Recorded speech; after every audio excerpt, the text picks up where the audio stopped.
Good afternoon. My name is Krista, and I will be your conference operator today.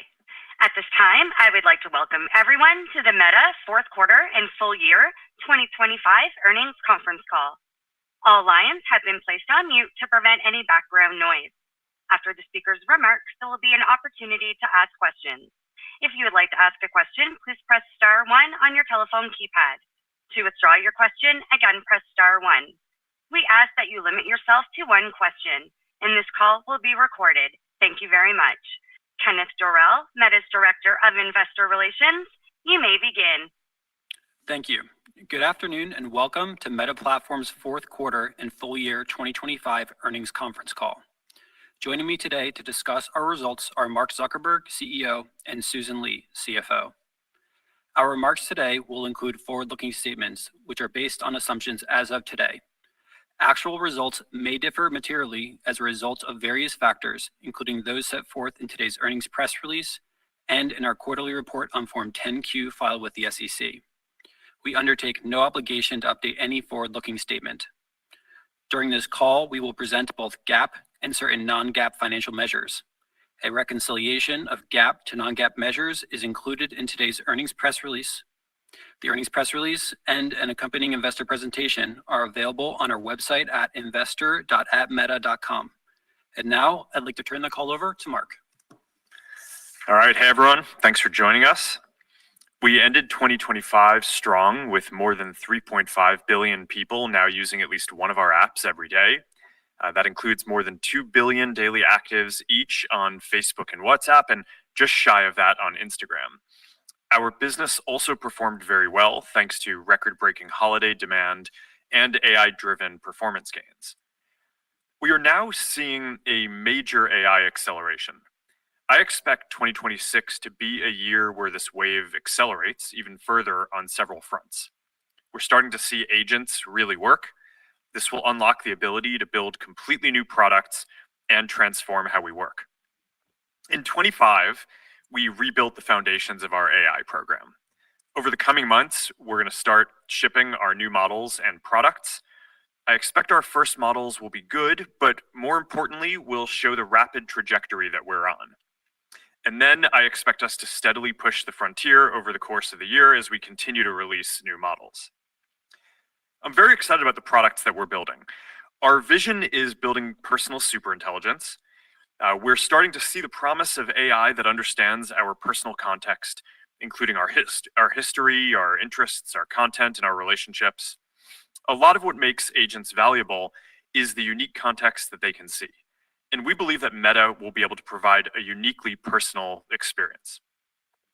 We're also working on merging LLMs with the recommendation systems that power Facebook, Instagram, Threads, and our ad system. Our world-class recommendation systems are already driving meaningful growth across our apps and ads business, but we think that the current systems are primitive compared to what will be possible soon.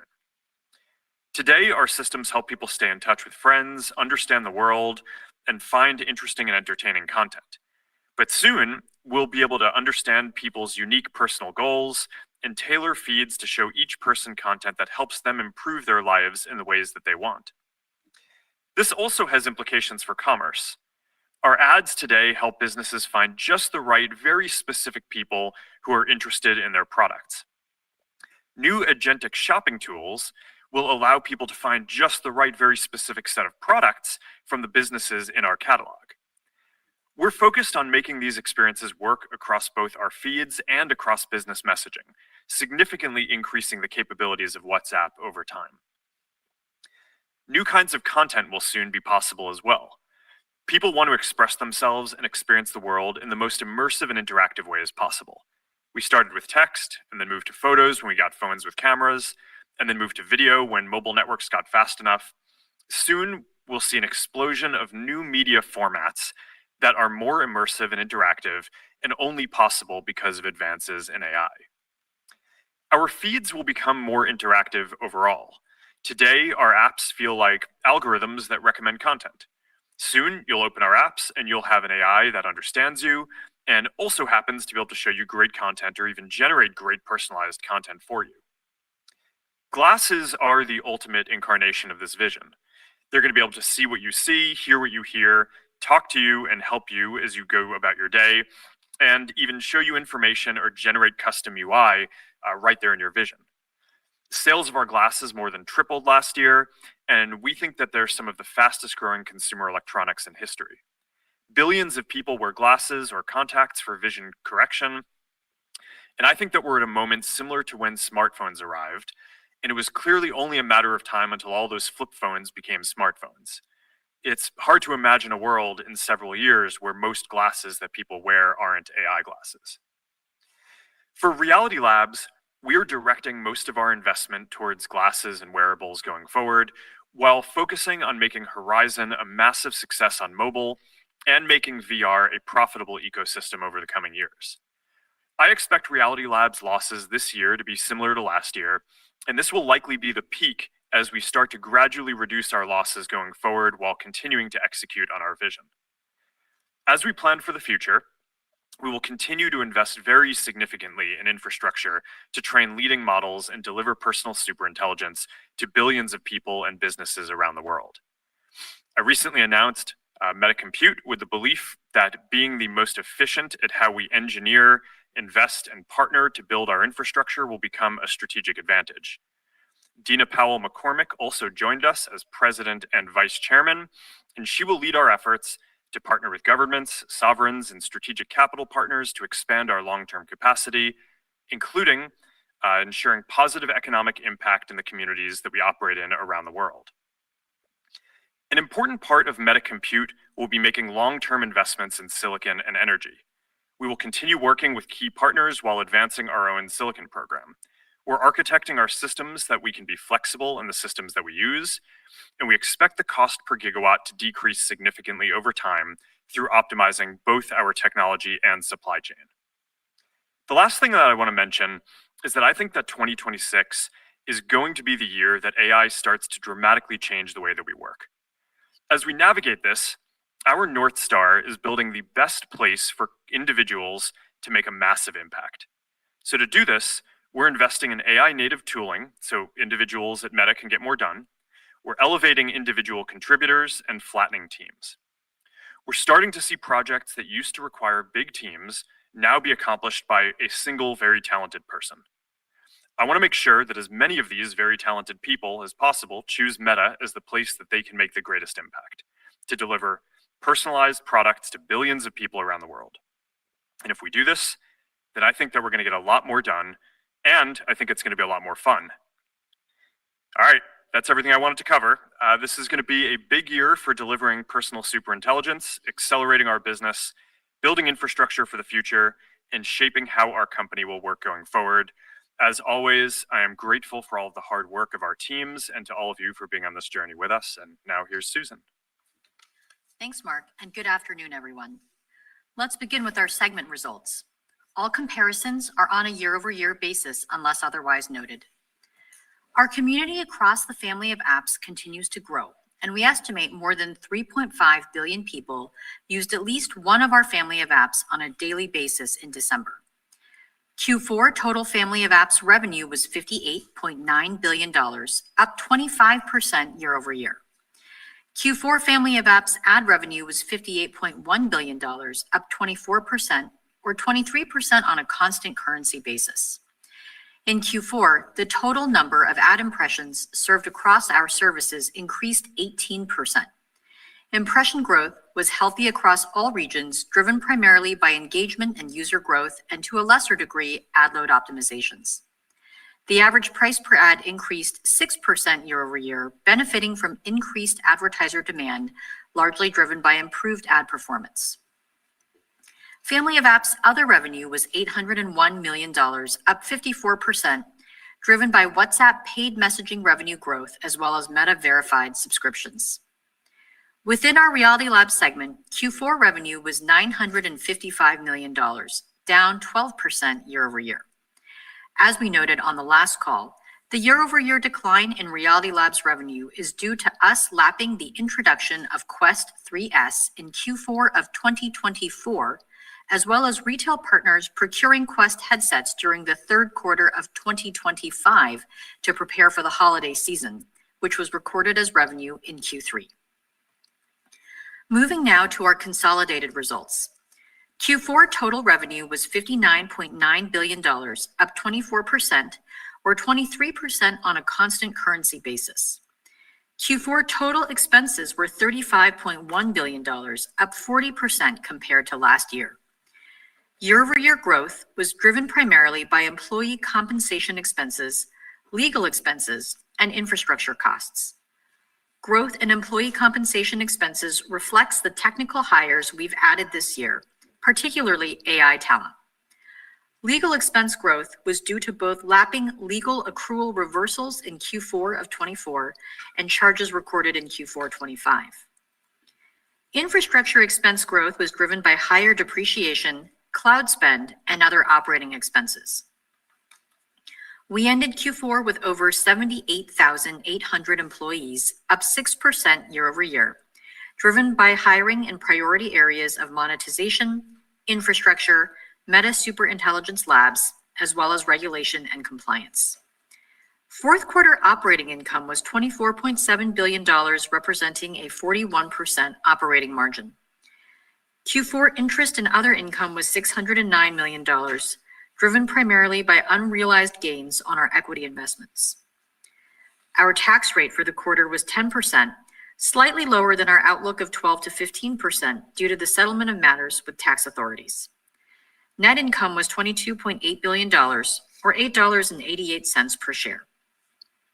Capital expenditures, including principal payments on finance leases, were $22.1 billion, driven by investments in data centers, servers, and network infrastructure. Free cash flow was $14.1 billion. We ended the quarter with $81.6 billion in cash and marketable securities and $58.7 billion in debt. Turning now to the business performance.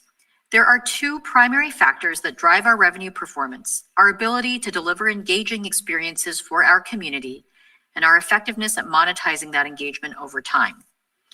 On the first, we're continuing to drive incremental engagement from ranking and product improvements. Instagram Reels had another strong quarter, with watch time up more than 30% year over year in the US. Engagement is benefiting from several optimizations we made to improve the quality of recommendations, including simplifying our ranking architecture to enable more efficient model scaling. This unlocked the ability for our systems to consider longer interaction histories to better identify a person's interests. On Facebook, video time continued to grow double digits year over year in the US, and we're seeing strong results from our ranking and product efforts on both feed and video surfaces. The optimizations we made in Q4 drove a 7% lift in views of organic feed and video posts on Facebook, resulting in the largest quarterly revenue impact from Facebook product launches in the past 2 years. We're continuing to increase the freshness and originality of content recommendations as well. On Facebook, our systems are surfacing over 25% more Reels published that day than the prior quarter. On Instagram, we grew the prevalence of original content in the US by 10 percentage points in Q4, with 75% of recommendations now coming from original posts. Threads is also seeing strong momentum, again benefiting from recommendation improvements. The optimizations we made in Q4 drove a 20% lift in Threads time spent. Turning to 2026, we see a lot of opportunity to drive additional gains. This includes scaling the complexity and amount of training data we use in our models while continuing to make our systems more responsive to people's real-time interests. We're also focused on incorporating LLMs to understand content more deeply across our platform, which will enable more personalized recommendations. Another big area of investment this year is developing the next generation of our recommendation systems. We have several big bets on this front, including building new model architectures from the ground up that will work on top of LLMs, leveraging the world knowledge and reasoning capabilities of an LLM to better infer people's interests. Beyond improvements to our recommendation systems, we expect to use the models developed by Meta Superintelligence Labs to deliver compelling and differentiated AI products. One area we're already seeing promise is with AI dubbing of videos into local languages. We are now supporting 9 different languages with hundreds of millions of people watching AI-translated videos every day. This is already driving incremental time spent on Instagram, and we plan to launch support for more languages over the course of this year. We are also seeing strong traction with our media creation tools. Nearly 10% of the reels people view each day are now created in our Edits app, almost tripling from last quarter. Within Meta AI, the number of daily actives generating media tripled year over year in Q4. This year, we expect to advance the capabilities of our underlying media generation models and ship new features to further enhance the product experience. Another area we're focused on for Meta AI is personalization. We're seeing in our early testing that personalized responses drive higher levels of engagement, and we expect to significantly advance the personalization of Meta AI this year. This dovetails with our investments in content understanding, which will enable our systems to develop a deeper understanding of each person's interests and preferences, while also identifying the most relevant content across our platform to pull into responses. Turning to the second driver of our revenue performance, increasing monetization efficiency. The first part of this work is optimizing the level of ads within organic engagement. Here, our focus remains on tuning our systems to identify the right time and place to deliver ads. In some cases, this enables us to grow the overall level of ad load while preserving the user experience. However, an increasingly important part of this work is finding opportunities to drive incremental conversions within the same overall level of ad load by determining when a person is more interested in seeing an ad. In fact, in the second half of 2025, our initiatives on Facebook to redistribute ads across users and sessions delivered a nearly 4 times larger revenue impact than Facebook ad load increases.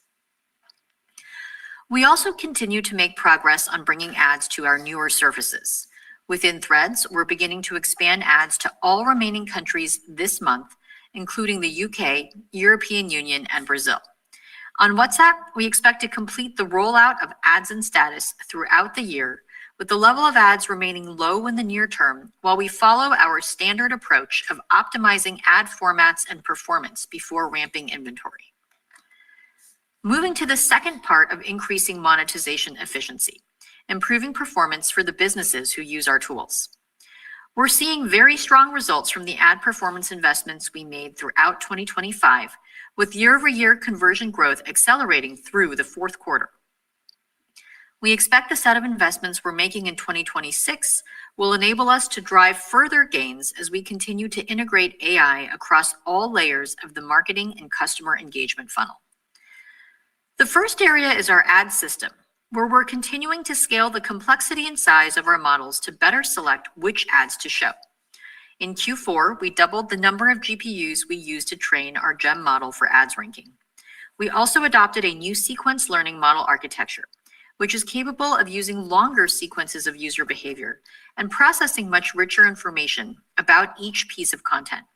The GEM and sequence learning improvements together drove a 3.5% lift in ad clicks on Facebook and a more than 1% gain in conversions on Instagram in Q4. This new sequence learning architecture is significantly more efficient than our prior architectures, which should enable us to further scale up the data, complexity, and compute we use in our future ranking models to deliver performance gains. As we scale up our foundational ads models like GEM, we are also developing more advanced models to use downstream of them at runtime for ads inference. In Q4, we launched a new runtime model across Instagram feed, stories, and reels, resulting in a 3% increase in conversion rates in Q4. We continue to progress on our model unification efforts under Lattice as well. After seeing strong success with the consolidation of Facebook feed and video models in the first half of 2025, in Q4, we consolidated models for Facebook stories and other surfaces into the overall Facebook model. This, along with a series of backend improvements, drove a 12% increase in ads quality. And in 2026, we expect to consolidate more models than we had in the prior 2 years, as we continue to evolve our systems towards running a smaller number of highly capable models. Moving to the next area, ads products. We continue investing in ways to help businesses leverage AI to reduce the friction of setting up and optimizing an ad campaign. In Q4, we started testing our Meta AI business assistant with advertisers, which helps with tasks like campaign optimization and account support. In the coming months, we'll make it available to more advertisers so each business has an AI assistant they can chat with that remembers their business's goals and provides personalized recommendations on how to improve performance. Another area we're deploying AI to improve performance is ad creative. The combined revenue run rate of video generation tools hit $10 billion in Q4, with quarter-over-quarter growth outpacing the increase in overall ads revenue by nearly 3 times. We are also seeing very good results from our incremental attribution feature, which optimizes for incremental conversions in real time. Our latest model rollout in Q4 is driving a 24% increase in incremental conversions versus our standard attribution model, and this product has already achieved a multi-billion-dollar annual run rate just 7 months since launching. The last area of our monetization work I'll cover is business messaging, where we're seeing strong momentum across our portfolio of solutions. Click-to-message ads revenue growth accelerated in Q4, with the US up more than 50% year over year, driven by strong adoption of our website-to-message ads, which direct people to a business's website for more information before choosing to launch a chat. Paid messaging within WhatsApp continues to scale as well, crossing a $2 billion annual run rate in Q4. Finally, we're seeing good early traction with our business AIs in Mexico and the Philippines, with over 1 million weekly conversations between people and business AIs now happening on our messaging platforms. This year, we will expand availability of our business AIs to more markets, while also extending their capabilities so they not only answer questions on topics like product availability, but can help people get things done right within WhatsApp. We speak a lot about how AI is improving our products, but I'd like to take a moment to give an update on how it's changing the way we work. Mark mentioned our focus on making Meta a place where individuals can have significant impact. A big focus of this is to enable the adoption and advancement of our AI coding tools, where we're seeing strong momentum. Since the beginning of 2025, we've seen a 30% increase in output per engineer, with the majority of that growth coming from the adoption of agentic coding, which saw a big jump in Q4. We're seeing even stronger gains with power users of AI coding tools, whose output has increased 80% year over year. We expect this growth to accelerate through the next half. Next, I would like to discuss our approach to capital allocation. We have significant opportunities to improve our core business in 2026. We plan to continue to prioritize investing in the business to support these opportunities, while also positioning us for an entirely new and exciting product cycle over the coming years, powered by our AI models. Procuring sufficient infrastructure capacity is central to these initiatives, and we're working to meet our silicon needs by deploying a variety of chips that optimally support each of our different workloads. To that end, in Q4, we extended our Andromeda ads retrieval engine so it can now run on NVIDIA, AMD, and MTIA. This, along with model innovations, enabled us to nearly triple Andromeda's compute efficiency. In Q1, we will extend our MTIA program to support our core ranking and recommendation training workloads, in addition to the inference workloads it currently runs. More broadly, as we invest in infrastructure to meet our business needs, we continue to prioritize maintaining long-term flexibility so we can adapt to how the market develops. We're doing so in several ways, including changing how we develop data center sites, establishing strategic partnerships, contracting cloud capacity, and establishing new ownership structures for some of our large data center sites. We have a strong net cash balance and expect our business will continue to generate sufficient cash to fund our infrastructure investments in 2026, which is reflected in our expectations. Nonetheless, we will continue to look for opportunities to periodically supplement our strong operating cash flow with prudent amounts of cost-efficient external financing, which may lead us to eventually maintain a positive net debt balance. Moving to our financial outlook. We expect our first quarter 2026 total revenue to be in the range of $53.5 to $56.5 billion. Our guidance assumes foreign currency is an approximately 4% tailwind to year-over-year total revenue growth based on current exchange rates. Turning to the expense and CapEx outlooks. We expect full year 2026 total expenses to be in the range of $162 to $169 billion. The majority of expense growth will be driven by infrastructure costs, which includes third-party cloud spend, higher depreciation, and higher infrastructure operating expenses. The second largest contributor to total expense growth is employee compensation driven by investments in technical talent. This includes 2026 hires to support our priority areas, particularly AI, as well as a full year of expenses from 2025 hires. At a segment level, we expect expense growth to be driven by the family of apps, with Reality Labs operating losses remaining similar to 2025 levels. We anticipate 2026 capital expenditures, including principal payments on finance leases, to be in the range of $115 to $135 billion, with year-over-year growth driven by increased investment to support our Meta Superintelligence Labs efforts and core business. Despite the meaningful step up in infrastructure investment, in 2026, we expect to deliver operating income that is above 2025 operating income. Absent any changes to our tax landscape, we expect our full year 2026 tax rate to be 13 to 16%. Finally, we recently aligned with the European Commission on further changes to our less personalized ads offering, which we will begin rolling out this quarter. However, we continue to monitor legal and regulatory headwinds in the EU and the US that could significantly impact our business and financial results. For example, we continue to see scrutiny on youth-related issues and have a number of trials scheduled for this year in the US, which may ultimately result in a material loss. In closing, 2025 was another strong year for our company. The investments we've made to improve our business are continuing to drive strong growth, and we have an exciting roadmap this year to deliver new experiences and services for our global community. As always, thank you to our teams for their hard work and commitment to our mission. With that, Krista, let's open up the call for questions. Thank you. We will now open the lines for a question and answer session. To ask a question, please press star 1 on your touch-tone phone. To withdraw your question, again, press star 1. Please limit yourself to one question. Please pick up your handset before asking your question to ensure clarity. If you are streaming today's call, please mute your computer speakers. And your first question comes from the line of Brian Nowak with Morgan Stanley. Please go ahead. Thanks for taking my questions. I have one for Mark, one for Susan.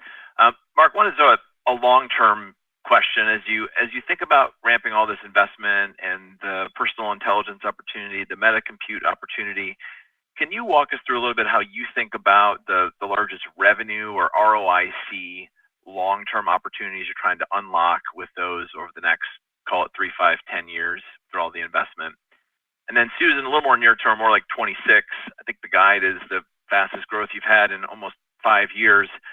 I know you have a lot of improvements on recommendations and monetization efficiency, but can you just sort of help us a little bit understand 2 or 3 of the biggest drivers of this inflection you're seeing on revenue in 26?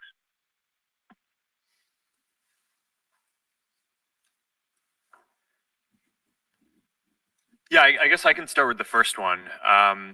Although I have to say up front that I think my answers to a lot of your questions on this particular call may be somewhat unfulfilling, because we're in this interesting period where we've been rebuilding our AI effort, and we're 6 months into that, and I'm happy with how it's going. But we are going to be rolling out our initial set of models and products and businesses around that over the coming months, and I will have a lot more to share on all of those fronts at that point. So I'm happy to offer kind of a high-level view of some of the stuff, but I apologize in advance that not much of this is going to be particularly detailed, but it will be exciting as we roll it out. I think the theme on the business, I mean, this is I don't think I'm going to break any new ground here, but there are several major business opportunities that we're focused on. I think that one is just going to be improving the core products and accelerating the current business. I talked about that in terms of the connecting of the recommendation systems and the LLMs which I think will both improve the quality of the organic experience and of advertising. We're going to see the generation of media improve the quality of content, which, coupled with the improvements in the recommendation systems, we expect to generally accelerate the quality and effectiveness of the core business, both for people who use it organically and for businesses. So I think that will have a compounding effect. And then there's going to be, several, many, I think, new business opportunities that come up. I mean, we have been working on Meta AI for a while. I think you're starting to see some of the way that products like that get monetized across the industry. When we get that to a scale and depth that we want, we think that there are going to be opportunities both in terms of subscriptions and advertising and all of the different things that you see on that. I think there's a number of things on shopping and commerce that I'm quite excited about that I alluded to in the comments up front. And as the models launch and we demonstrate some of the capabilities, both in the first set of models and over the year, I think the models are going to get a lot better too. We'll be able to have different products paired with those that I think will facilitate different businesses for businesses who use us and our platforms, as well as direct consumer businesses. I guess it's probably also worth flagging, because I don't think either of us mentioned the Manus acquisition in the upfront comments. I think that is going to is a good example of you have a significant number of businesses that already pay a subscription to basically use their tool to accelerate their business results, and integrating that kind of thing into our ads and business manager, so that way we can just offer more integrated solutions for the many millions of businesses that use and rely on our platforms, is going to be really powerful, both for accelerating their results using the existing products that we have, and I think adding new lines as well. So a somewhat high level answer, and I think the picture will become clearer and I think more exciting if we do our jobs well over the course of the year. Brian, on your second question, there's obviously a range of outcomes captured in the Q1'26 revenue outlook. It overall reflects our expectation for a strong quarter of growth. The range embeds an outlook for accelerated growth, and that's really underpinned by the strong demand that we saw through the end of Q4 and continuing into the start of 2026. Now, I will say we also expect foreign currency to be a 4-point benefit to year-over-year growth. So that is a 3-point larger tailwind than it was in Q4'25 as we lap the strengthening of the US dollar a year ago. But overall, we see that advertisers are responding to ad performance improvements that we made. They're driving strong conversion growth. We've made a lot of these investments over the course of 2025, including advances to our ads ranking and delivery systems, the more effective redistribution of ad load, new features and ad products like Advantage Plus, better measurement, and just a lot of great work that has helped to drive the continued performance of our ads. Your next question comes from the line of Eric Sheridan with Goldman Sachs. Please go ahead. Thanks so much for taking the question. Maybe two, if I could. In prior periods, you've talked about being capacity constrained internally and not having enough compute to sort of achieve the goals you have on a platform and a product standpoint. I want to know if we get any update on currently how you think about your own internal needs for compute against that roadmap. And the second part of the question would be, as we continue to see the ads business sort of scale, especially in terms of dollar growth year on year, have we yet seen the full first order effects of scaling the business against applying more compute to it? Or how should investors think about the directional relationship between applying more compute and rate of change in terms of outcomes on the monetization side? Thank you. On your first question, we do continue to be capacity constrained. Our teams have done a great job ramping up our infrastructure through the course of 2025, but demands for compute resources across the company have increased even faster than our supply. So we expect over the course of 2026 to have significantly more capacity this year as we add cloud. But we'll likely still be constrained through much of 2026 until additional capacity from our own facilities comes online later in the year. With that said, I think, We have done a good job internally mitigating the impact of compute constraints on our business. I expect that will continue to be the case in 2026. We're continuing to focus on increasing our infrastructure efficiency in several ways, including by optimizing workloads, improving infrastructure utilization, diversifying our chip supply, and just investing in efficiency improvements as part of our core technology development efforts in areas like content and ads ranking. So that was your first question. The second question about how the ads business scales. I think I don't have an extremely precise answer to this question. What I'd say is, one of the ways that we are working to drive ads performance improvements is by improving our larger scale models, along with our lighter weight ones that we use for ads inference at runtime. We don't typically use our larger model architectures like GEM for inference because their size and complexity would make it too cost prohibitive. So the way that we drive performance from those models is by using them to transfer knowledge to smaller, lightweight models used at runtime. But I would say that we think that there is room for our larger models to benefit from having more compute. And I think as we scale up the compute available to those models and the foundational models in different areas that power the different stages of ads ranking and recommendation, we expect that we will see gains coming from that. Your next question comes from the line of Mark Shmulik with Bernstein. Please go ahead. Yes, thanks for taking the questions too, if I may. Mark, kind of with your comments that you kind of expect to see some meaningful changes in how work and things are done this year, I guess, would you be surprised if kind of by the end of the year, we've yet to see meaningful progress and adoption on some of the newer products and initiatives that you're launching? Or, should we just be a bit more patient on the timeline here? And then Susan, kind of with the guidance provided on OI still expected to grow kind of faster this year than last year, let's say in a few months we realize we need more investment and resources to continue to go after the AI opportunity, but perhaps macro might be a bit weaker. How hard of a line is there in terms of the tie of investment levels to core performance? Thank you.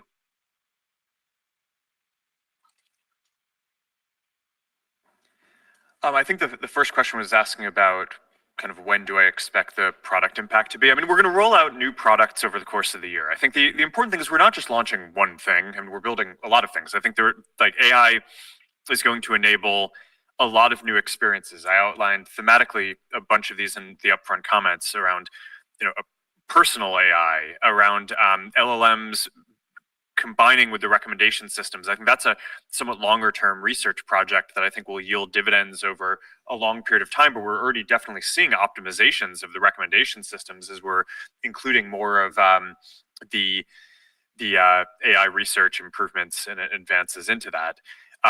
The content is going to improve. There are going to be new formats. There are going to be improvements on the glasses. There are all these different things, as well as several things that we think are new that we're going to try that are not just extensions of the current things that we're doing. So, yeah, I mean, I would expect that we'll roll these out over the course of the year, and that sometimes it takes a few iterations for things to really hit and reach the kind of product market fit that you need. But I think we have enough time, hopefully, to we're starting off early enough in the year that I would expect that we'll see some successes by the end of the year on this, as well as on the work side. What we were talking about is I think it's very hard for anyone exactly to predict what the shape of how organizations working is going to feel, but I just think the fact that agents are really starting to work now is quite profound, and I think is going to allow, we're already starting to see the people who adopt them are just being significantly more productive. And there's a big delta between the people who do it and do it well and the people who don't. And I think that's going to just be a very profound dynamic for, I think, across the whole sector and probably the whole economy going forward in terms of the productivity and efficiency with which we can run these companies, which I think, my hope is that we can use that to just get a lot more done than we were able to before. And I'm most focused on making sure that Meta is a great company to have a big impact, right? You'll be able to use these kind of agentic tools anywhere, but you will only be able to come and ship things to billions of people if you join a company like Meta, and there aren't that many companies like Meta.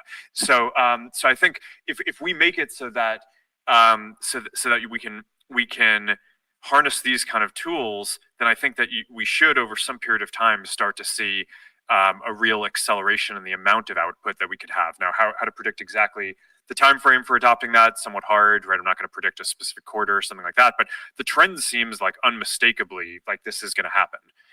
And that, to me, is something that is very exciting. And like I said in my comments up front, also, like, honestly, kind of fun, right? I think it just makes it more fun to be able to build a lot of things. And that's what we're here to do. Mark, on your second question, I want to make sure and clarify something. So I think in the question, you had said that operating income growth in 26 would be higher than 25. And I want to make sure my comments were super clear. In 2026, we expect to deliver operating income above 2025 operating income. So this is comparing absolute dollars, not year-over-year growth. So to give some context on that, we are going into 2026 with strong revenue growth at the start. Of course, we are just a few weeks in, set against, a healthy macro backdrop. So obviously hard to extrapolate the current trends to the full year. And, there are many, many moving variables in the current landscape. We're really taking advantage of the current business strength to reinvest a lot of the revenue into what we see as very attractive investment opportunities in AI infrastructure and talent. It's hard to assess, what all of those investment opportunities will be over the course of the year as we continue to work through our capacity options. And of course, it remains a very competitive hiring market, but we'd like to invest aggressively where we can. We continue to use our framework that we shared at this point several years ago of growing consolidated operating profit over time to guide those investments. And based on where our plans are rolling up today, again, in 26, we expect to deliver more operating income than we did in 2025. Your next question comes from the line of Doug Anmuth with JP Morgan. Please go ahead. Thanks so much for taking the questions. One for Mark and one for Susan. Mark, could you just provide more detail on the progress of the MSL team several months in, and more on your view on the path to a frontier model this year? And then Susan, I know you expect to grow operating income in 26. Do you also expect to have positive free cash flow? Just how should we think about the current and any future JVs for data center and compute build out? Thanks.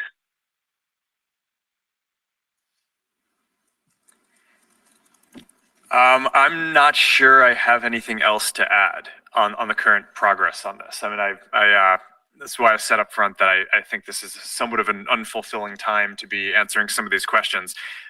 We're about 6 months into building MSL. I'm very pleased with the quality of the team. I think we have the most talent-dense research effort in the industry, and some of the early indicators look positive. But look, I think that this is a long-term effort, right? We're not here to do this to ship like one model or one product. We're doing a lot of models over time and a lot of different products.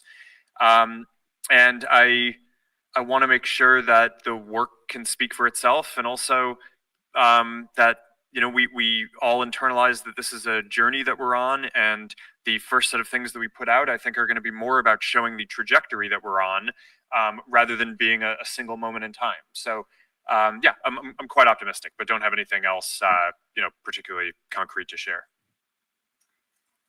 Doug, on the first part of your question, we are making very significant investments in infrastructure capacity this year to support our AI efforts. And we believe we're in a strong position to support them with the cash generation of our business this year. And at the same time, we'll continue to explore different paths as we build out our infrastructure capacity that help us provide us the long-term flexibility and option value that we look for as we support our future capacity needs against the backdrop of a very wide range of possible capacity demand over the years to come. So we don't have anything additional to announce at this point. We are looking at all of the different opportunities to stand up capacity across kind of the different timeframes that we need them. Your next question comes from the line of Justin Post with Bank of America. Please go ahead. Great. A couple, maybe one for Mark and one for Susan. it just seems like you're going to have a tremendous amount of capacity. How do you think about expanding your opportunities beyond ads, things like subscriptions or licensing cloud models, just with all the interesting things you're building? I don't expect any product announcements, but can you do things beyond ads? And then for Susan, it's really interesting to see the acceleration, even FX and advertising. I'm just wondering if you're seeing a general acceleration in e-commerce activity. Where do you think the dollars are coming from, and is the entire internet ecosystem accelerating? And just wondering your thoughts on that.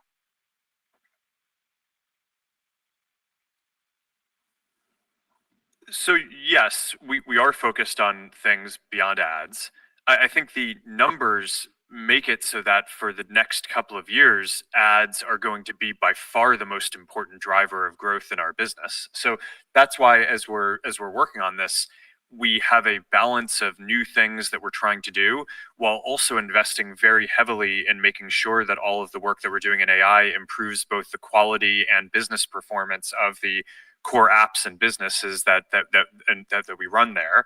But yeah, I mean, we'll have more to share on that. But I mean, all these things, even if they scale very quickly, are going to take some time to be meaningful at the scale of what the ads business is. And while we're doing that, we're just very focused on also delivering more value to businesses and more quality in the apps that we run ads in.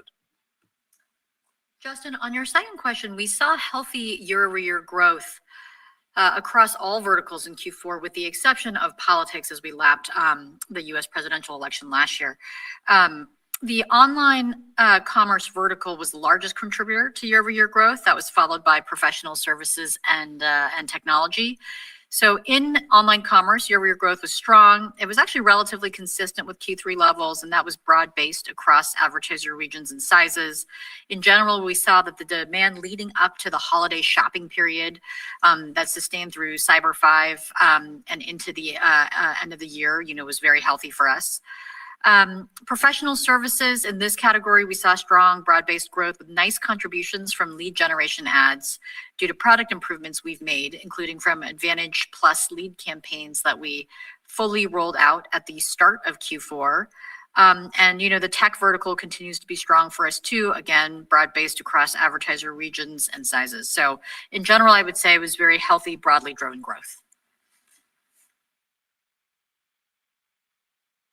Your next question comes from the line of Ross Sandler with Barclays. Please go ahead. Yeah, Mark, you mentioned bringing Horizon World into mobile. We haven't heard much from the Horizon World squad on these calls, so interesting that that's making it in.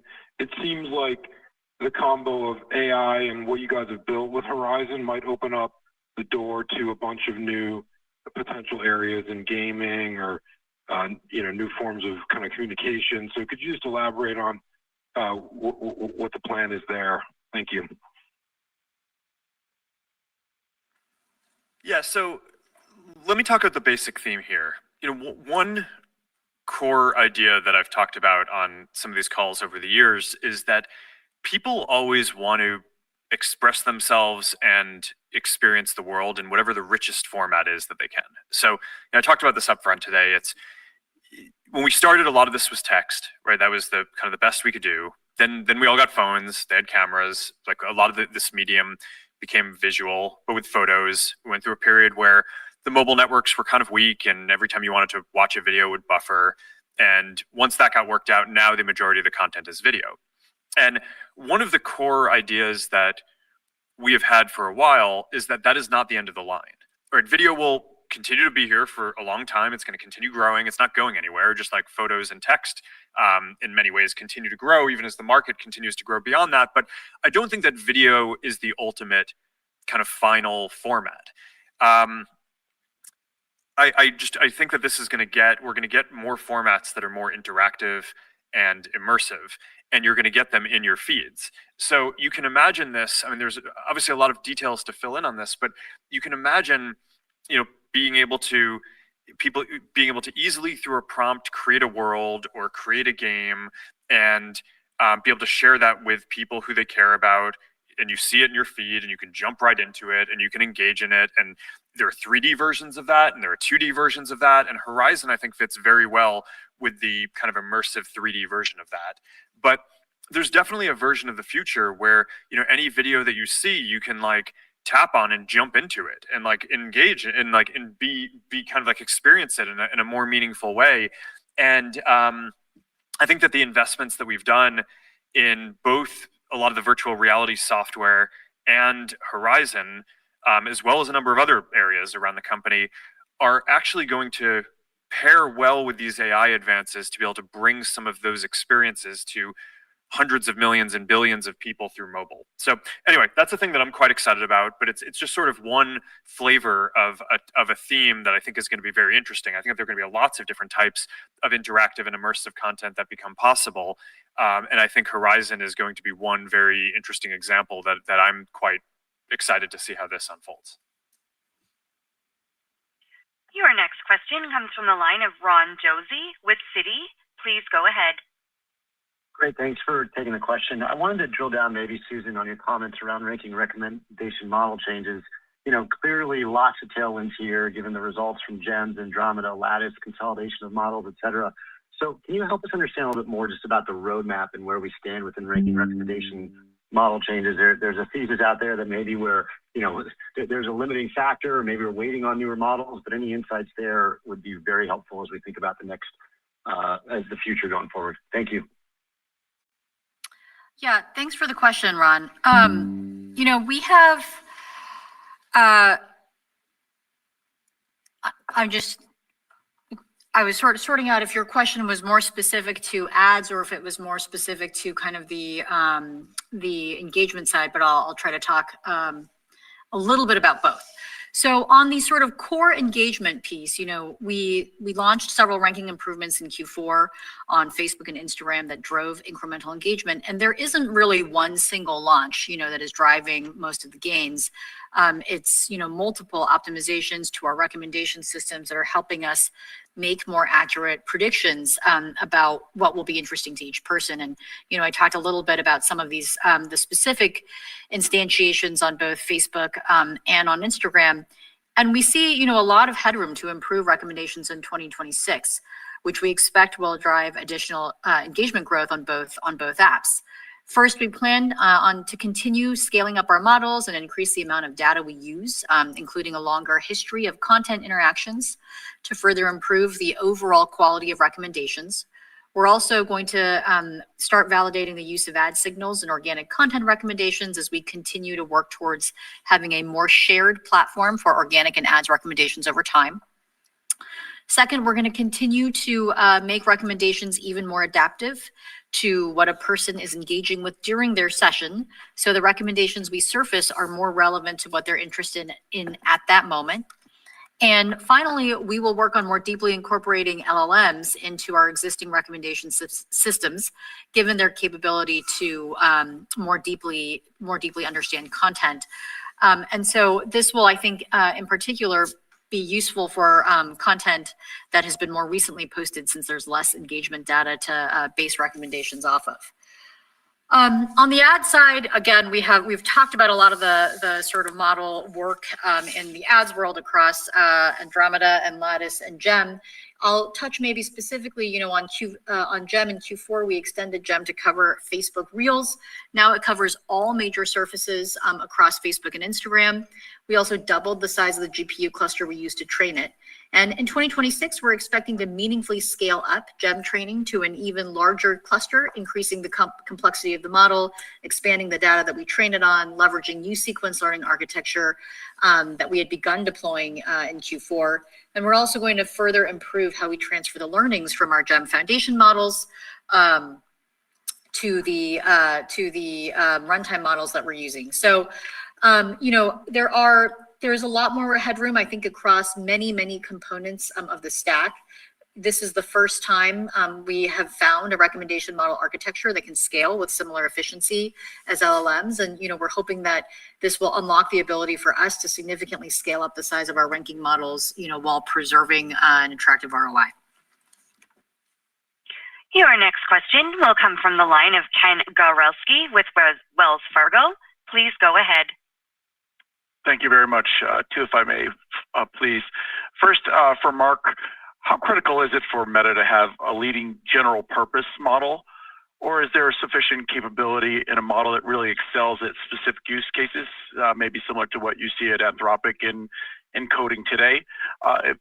We'd love to, if you could opine on that. And then second, maybe I just want to push again, maybe on this last question, Susan, on the visibility you have.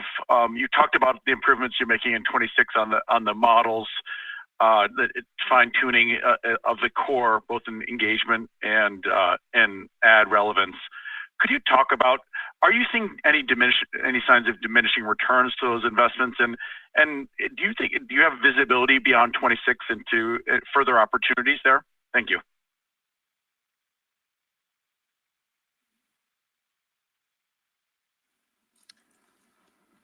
I think the question was around how important is it for us to have a general model. The